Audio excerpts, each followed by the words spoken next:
What is the craziest case you've seen with a patient?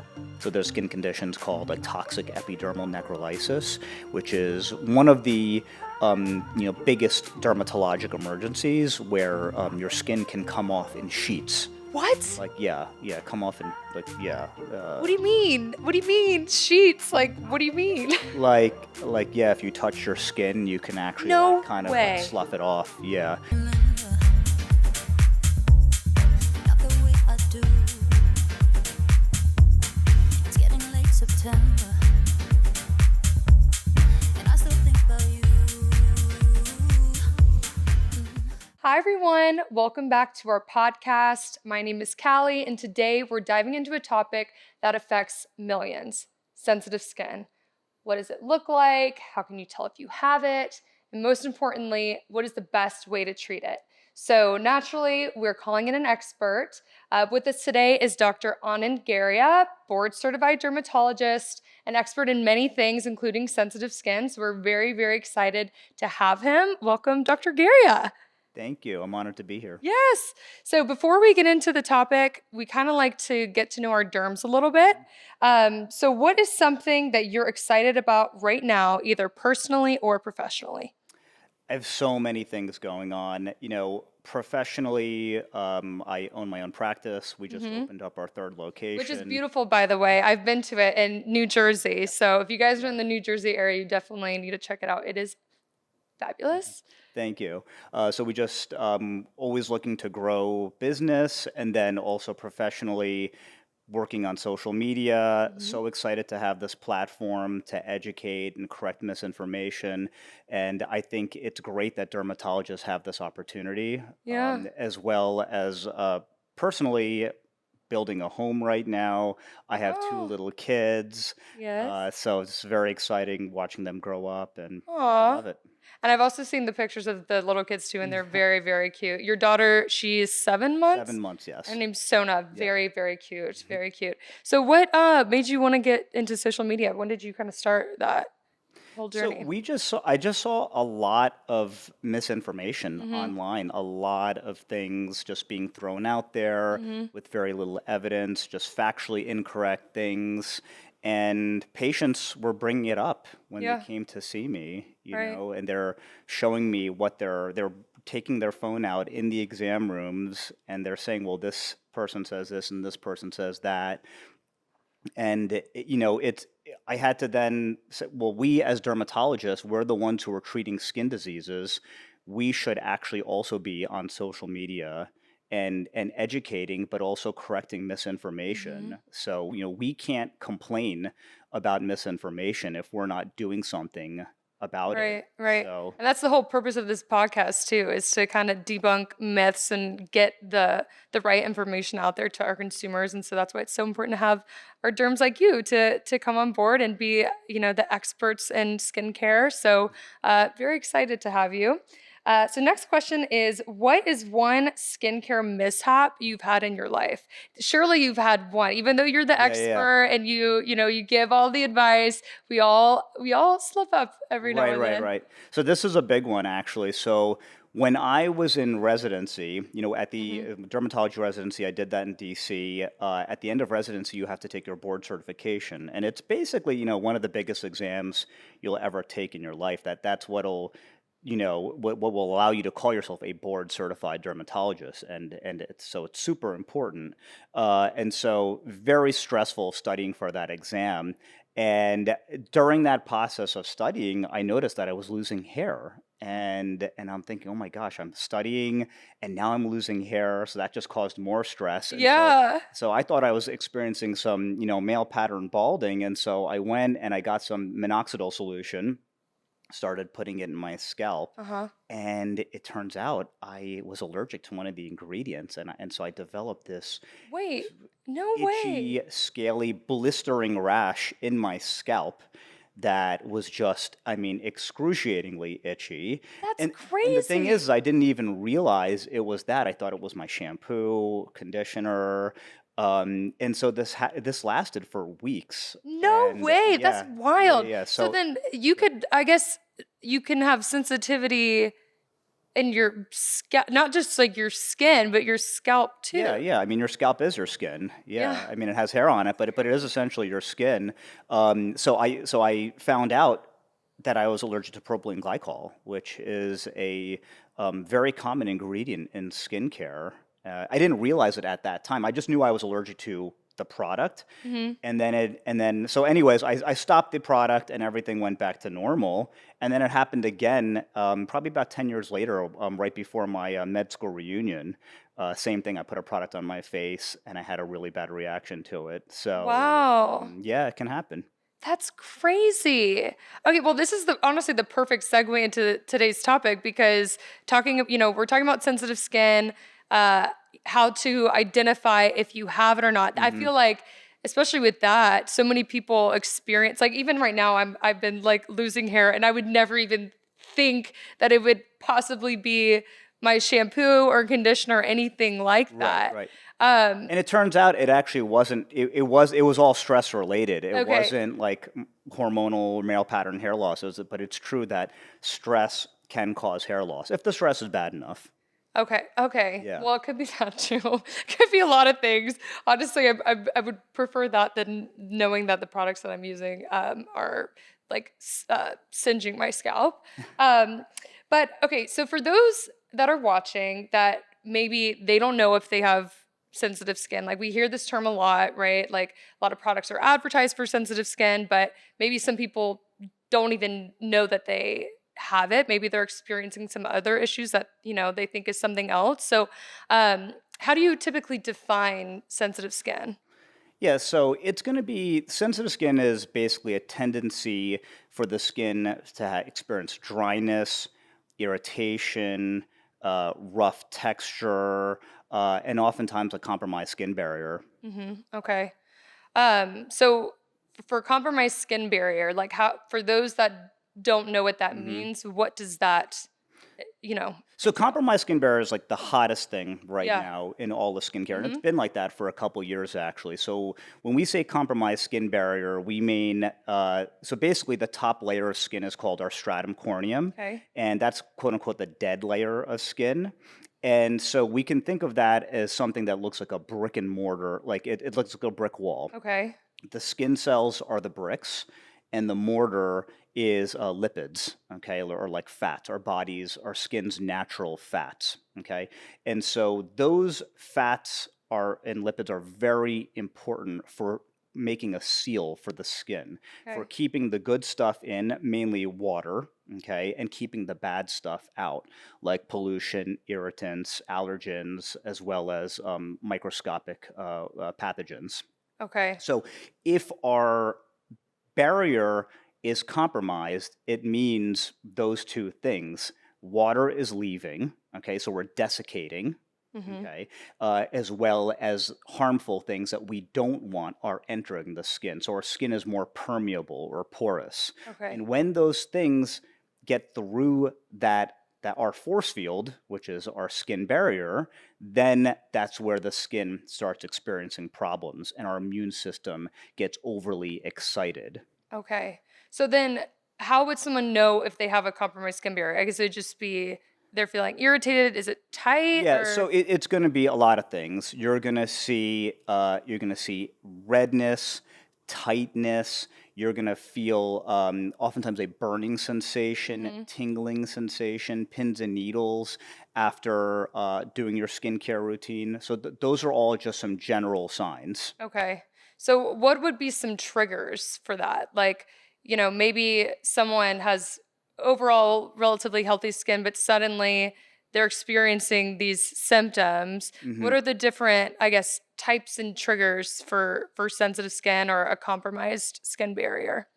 So there's a couple things. So there's the genetic there's the genetics behind this. Okay, we Mhm. know that some people are just genetically prone to eczema, Okay. allergies, as well as psoriasis. Okay, and unfortunately, there's very little we can do about that. Okay, Okay. but then there's also a couple other things. There's the environmental exposure as well too. So we know that climate pollution, those kinds of things can affect the skin barrier, as well as the products that we put on our skin. Right. So some of the harsher products, retinoids, some of the strong acids, some of the sulfates and cleansers, all of those things can compromise the skin barrier. Now, Okay. some people will be able to tolerate those things, and some people won't be able to. Right. And you mentioned eczema and psoriasis and Hmm. some skin conditions. Hmm. How often do you see a patient come in and maybe they think they have just sensitive skin, but Hmm. it turns out they have eczema and it's like kind of misdiagnosed. Like maybe um, their skin is red and they have Right. perhaps rosacea um, and they think, oh my gosh, like the products I'm Mm. using, maybe I must have sensitive skin, but it's really another issue. Is that common? Do you see that a Right. lot? Well, I think it's important to understand that sensitive skin is not a diagnosis. Yeah. It's a sign, it's a symptom or a response to Uh-huh. something else. Okay. Okay. So first of all, I think it's important to first tell patients what sensitive skin actually means, Hmm. because I find, especially with the younger population, the Generation Z, a lot of them will be under the impression that sensitive skin actually means breaking out easily. So this Oh. tendency of putting new products on and then getting acne breakouts, they will often define that as that. And So wait, so, that's not what it means? Because that's what I kind of thought. I was like, oh, I have really sensitive skin. right, right, right. So yeah, I'm like the type. I truly, and I'm not just Hmm. saying this because I work for the brand, but I really only use Cetaphil Right. because I swear if I try anything else, because Hmm. the good thing about Cetaphil, as you know, is it's tailored for sensitive skin. Right. That's big reason why we're talking about this topic. No question. And so we're very minimalistic in the approach, Hmm. and so Hmm. I tend to go towards that because what I've noticed is that if I've ever tried to dabble in other products, which now I'm telling on myself that I would ever dabble in another product other than Cetaphil, but I sometimes will break out, and I thought it was because of Right. that. But talk to me more about that and kind of that So misconception. breaking out in pimples is a different story. You mean the products may have poor clogging ingredients or something like that, but whether or not you break out in pimples does not determine whether you have sensitive skin or not. It's Okay. more of the dryness, irritation, redness, burning sensation, those kinds of things. So I think it's important that we frame it properly with Right. patients, because I find that a lot of people will say that they have sensitive skin, but in reality, they're describing a different phenomenon. Yeah. Although there could be a world in which a patient has acne Hmm. and they're using, like I know you mentioned earlier, like retinols, that kind of Hmm. stuff. Like maybe they're using a retinoid or Right. something, or products that are maybe a little aggressive on the skin. Yeah. That then now they have sensitive skin. So maybe the Yeah. sensitive skin isn't causing the acne, Right. and that's not, but it's kind of a byproduct of the treatments Right. involved with acne. Yeah. Yeah. Yeah. No, that's true. I mean, uh, I think the most important thing is knowing that sensitive skin is oftentimes can be associated with other conditions. Okay. Mm-hmm. So if you have sensitive skin, and like I said, this just very prone to irritation Mm-hmm. from certain products, not acne breakouts, but irritation. Okay, so if you are prone to that, then we have to delve in deeper to see, what's the rest of the skin looking like. So if Yeah. we're thinking rosacea, then we have to be, sometimes we may be looking for pimples on the skin. So not Yeah. blackheads and whiteheads, but they're actually like what we call papules and pustules. Mm-hmm. Sometimes people can have little veins on the side of their nose, actually, which is oftentimes also seen with rosacea. So Mm-hmm. we have to basically look into it further. Or if it's sensitive skin, we got to look for rashes as well too. So are there areas of scaliness, of flaking, Mm. things like that? And then if it is then we have to start thinking about, is this eczema, which is otherwise known as atopic dermatitis, or is this psoriasis, which is a different type of flaking? So that's where the dermatologist comes into Right. place here. Yeah. So some of that irritation can be just a byproduct of the skincare that you're using, especially if you're using aggressive, with a lot, more products that have active ingredients and more just inherently irritating Mhm. ingredients. Uh, or is it an actual skin condition Yeah. itself? So when it if someone's watching this right now and they're Hmm. maybe experiencing some of these symptoms, Hmm. when would it be time for them to go to see their dermatologist, to go in office? Like at what point should someone be, I guess, maybe concerned enough to think, okay, maybe this might be something more than just sensitive skin and I should get this checked out by a professional? Yeah, so my biggest concern here is that people wait often way too long to Mm, see a dermatologist. Like, we are like the last line of defense. yeah. People will question, so they'll put it up on social media Mhm. first. They'll just go through so many different channels Yeah. before seeing us. So I really think dermatologists should be the first line of defense. Now, in terms of when it's appropriate, I think if you are experiencing irritation in your routine, then we need to strip down the routine to the most simple thing possible. Mhm. Okay, so using a gentle cleanser, preferably, and by gentle I mean one that is hydrating and has very minimal to no bubbles. Mhm. Okay, uh, using sunscreen. Sorry, I Yeah, sure. actually want to double click on that. When you Yep, say sure. like little to no bubbles, Hmm. can you talk more about what that means and Hmm. kind of the difference between, because I know what you're talking about, because Right. for instance, our gentle skin cleanser, Hmm. when you use it, it doesn't foam Right. really. Right. And I know like for me even, it's kind of a odd sensation because it's not Right. what you would typically think or Sure. experience. So can we double click on that a little bit Right. before Right. Right. moving on into So I think we're talking about, so these cleansers, these gentle cleansers, have this really milky consistency, Mhm. like just very mild. And so I think it's important to understand that we don't need to have a lot of foam and bubbles Yeah. to have clean skin. Our skin does not need to feel tight and shiny after we wash our face, because we as a society have been trained to believe that we need to see a lot of bubbles and our Yeah. skin needs to Because a feel soap, I tight guess. and Like, dry afterwards. mhm. And so a lot of people sometimes feel a little underwhelmed by these claims. Like, they feel like their skin didn't get cleaned, but that's Uh-huh. just because as a society we've been trained to believe that we need to see a lot of lather and our skin needs to feel a certain way. Mhm. It's kind of like, how they kind of market certain products to men that have like a tingling, sensation, Yeah. tingling, menthol sensation. Yeah. It's a marketing thing. Yeah, it's like a psychology Right, like thing exactly. where you feel, and I'm even guilty of that. I'm one that I want to feel squeaky clean, but I obviously now working in this industry, like I Right, know that if that's the case and my face feels like kind of tight afterwards, right, that right. is not a good sign. Yes, It's not a yeah. good sign. Yes, we got to get out of this idea about feeling squeaky clean. Right. Yeah, Right. that's inherently unnatural for our skin. Mhm. Our skin has oil for a reason, and if we do too much to strip the oil, then our skin will overcompensate for that, and so actually start producing more oil.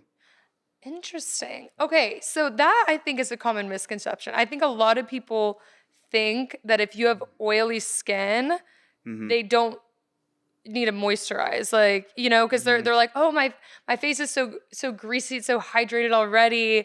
I don't Hmm. really need to moisturize." But what you're saying is it could actually make it worse because why? Like, Well, oily skin is different than having hydrated skin. Hydrated skin is referring to having skin that's moisturized mhm. and rich in water. Okay. Okay, oily skin is referring to having skin that has, a lot of sebum. Sebum is, kind of what we refer to as the skin's, natural oils. Okay, so those aren't necessarily the same thing. You can have oily and moisturized skin. Uh-huh. You could have, a lot of different combinations with respect to this. Yeah. But Okay. but that is probably one of the biggest misconceptions Yeah. that if you have, and I have a lot of patients who do this as well too, that they have oily skin, so they just avoid moisturizing. Mm. How do you know that the patient's doing that? I know we're getting off like a little Hmm. bit of a tangent, but I Hmm. am actually curious about this. Like Hmm. the patient comes in, I guess Hmm. you just what do you ask them like what are you doing currently? And they're like, "Oh, Hmm. well, I don't really Hmm. moisturize because I have Yeah. oily skin Hmm. already." That's Hmm. kind of okay. Well, yeah. I mean, they'll just tell me. I'm Yeah. like, so what kind of moisturizer are you using? They're like, none, No. because they're afraid. Yeah, you're like, "That's my least favorite kind of moisturizer But I actually." think It's there's, not at all. we can educate that not every moisturizer is going to be the same. We have some people who are just, have oily skin, but then they're using a moisturizer that is way too thick and oily for their skin. So Mhm. if you have oily skin, then you should be using a lighter weight moisturizer, a thinner moisturizer. Mhm. Okay. And conversely, if you have dry skin, you should be using a thicker, heavier You're right. moisturizer. And so I think, we as dermatologists need to educate that there can't be a one size fits all Right. approach here. Right. And it's probably about preference too, right? Right. Like whatever they'll use, Right. which I know like a common saying for derms is even talking about Yeah. sunscreen. I know Right. you're Right. just starting to tiptoe into there, but the best sunscreen is the one that the patient will Yeah. use, Yeah. right? Absolutely. So, Absolutely. Yeah. I mean, it's just, whatever. And that's why we focus so much on, like brands like Cetaphil, because mhm, there's so much brand recognition here. And we know there's a good chance you probably already have it at home, or your mhm, parents already have it in right. their house. I know my parents had it Yeah. in my house growing up. Yeah. So why don't we take advantage of what's already in the house Yeah. rather than going on social media and finding all these products that we have no idea what their track record Yeah. is in terms of safety and efficacy. Right. I think another big misconception that at least I feel like I kind of see, and I'm sure you do as well, is Hmm. Cetaphil. The brand's been around for over 75 years, and I think some people will think to themselves like they want the newest, Hmm. like latest and greatest thing or Hmm. product, and Cetaphil's evolved over time, Right. right? Like our formulation is not the same as it was Hmm. 75 years ago. We're constantly innovating and um, evolving based on scientific data Hmm. and research and working with dermatologists. But being like, that OG brand, so to Hmm. speak, I Hmm. think people sometimes overlook that when they Hmm. kind of look for just like some of the newer things. But sometimes like the tried and true is the best way to go. And even, again, I know earlier we kind of talked about how thing I like about the product is the minimal ingredients, right? Hmm. Like Yeah. I think truly less is more. And I know you, Hmm. especially for sensitive skin, I'm sure you preach that all the time that like you really don't need a million ingredients Hmm. for something to be effective for the skin. Just another reason why you should see your dermatologist. I know earlier you were talking about like best practices and how you kind of say if a patient comes in, you strip it back. You're like, okay, let's Hmm. like start from the basis. It's kind of like that's like the same for allergy testing for food almost. Like if you go in to see an Right. allergist, they're like, okay, they put you. What is that? There's like that special diet. I forget what it's called. Where you like start from the basics. Yeah, where you kind of minimize the exposure to the typical allergens. Yeah, Yeah. yeah. So I guess it's like the Yeah. same for. So we call it a skin diet. Okay, Yeah, skin see, diet. that's Yeah. for Yeah. that's So we just basically use the fewest products possible. Certainly no active ingredients. Even minimize the number of times you're washing in a yeah. given day. So and then, of course, treat whatever the issue is, whether it needs a prescription. Sometimes it does need a Right. prescription cream, maybe not. And then once the rash has resolved, then slowly introduce one product at a time. Okay, Okay. very, very slowly. Oh, well, that's Okay, because super that helpful. way Yeah. you can tell what is the offending agent. Right. Right. Okay, and 100%. I always tell people, if you're buying new skincare products, you should only be introducing products every two weeks. Okay, I Oh. know a lot of people, they, especially after they visit their dermatologist office, they'll go to Sephora and Mhm. they'll buy, lots of new products. Mhm. But what can happen though is they start using all these products at the same time Mhm. and they get an allergic reaction to it. But Yeah. the thing is you don't know which one it was, Right. because you Right. used a new cleanser, a new sunscreen, a new Right. moisturizer, a new toner, and now you have no idea which one it Mhm. was. Yeah. So now you have to stop everything and then treat the rash or whatever the reaction is, whether it's with a prescription or not, and then slowly introduce things so that you know specifically what it is. Yeah. And even knowing what the product is will not tell you what the Ingredient ingredient is, is. because then Yeah. within that specific product, there could be, 20, 30 ingredients in there. Now, there are Right. some ingredients that are more likely than others, but sometimes you need to do something called patch testing. Yeah. That's the procedure that dermatologists will do in their office to determine what is the specific allergen. Okay. So that's another reason, y'all that are watching, of why it's so Hmm. important to go to your derm to do a patch test. Because, Hmm. yeah, I mean, there's some of those products, to your point, have like 30, 40 Yep. ingredients. It's really, really hard to tell. So, um, And it's not always going to be, I know there's this trend towards using more naturally derived ingredients, uh-huh. but some of those can also cause allergic reactions as well too. Right. So it's not a matter of synthetic versus natural, but Right. both are possible Right. for causing reactions. So, most important thing is Mm. science-backed, dermatologist approved, developed, and I guess starting with the basics, and then Absolutely. working your way up. So, anywho, before we wrap up, I feel like Hmm. I've learned so much. Like, I have sensitive skin. I know Hmm. this is a Yep. passionate topic for you, but it's also a passionate topic for me as Hmm. well. Being someone that identifies as having sensitive skin Hmm. and just struggling so much throughout my life, testing different products, Right. and now working for the brands that I love so much and believe in the products. So Hmm. this was super, super helpful. But before we wrap up, we like to do some kind of fun rapid Hmm. fire Hmm. questions to again get to know you a little bit more. I'm sure people will want to be seeing more of you. So are you ready? Yeah, Rapid let's fire? do it. Okay, Let's do it. perfect. Okay, so first Hmm. question, what is the craziest case you've seen with a patient? Craziest case. Oh boy. This is there's been a lot. I mean, I can give you so let me see. So I mean, there are some very rare drug reactions that can happen Okay. when people take antibiotics. Oh, And so there's conditions called, I mean, not just antibiotics, but there's other medications as well too.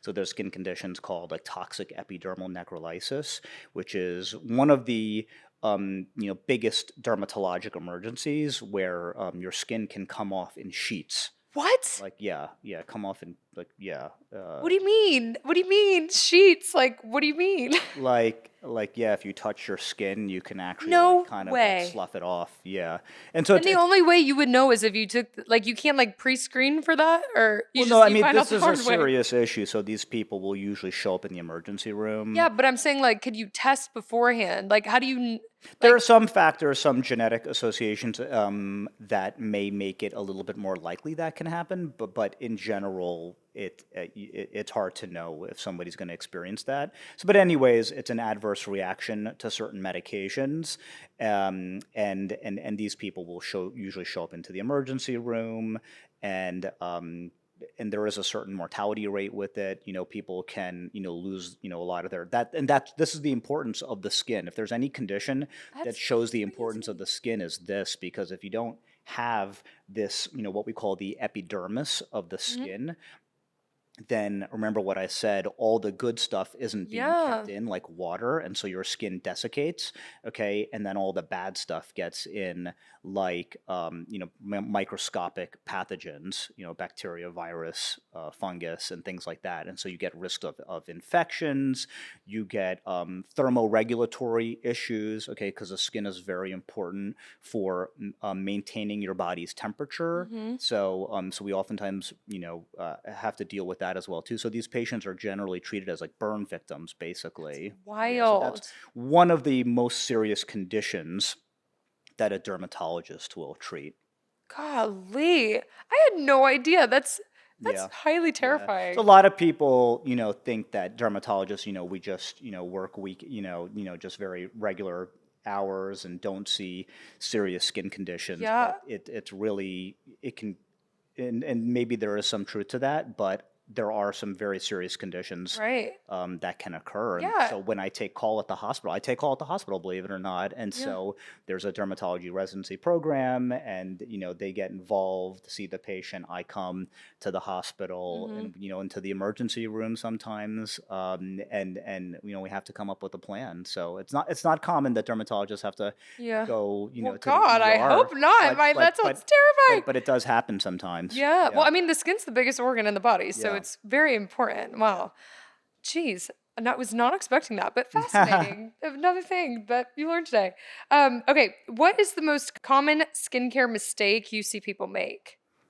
So, two things. Okay, number one is overcomplicating the routine. Okay. Too many products. There's this whole thing about the 10-step routines, 12-step routines, and it's too many. The number of steps should be the fewest possible, because with each step that you're putting into the routine, that's more ingredients that your skin is being exposed to. Okay, so more potential irritation, more potential allergic reactions.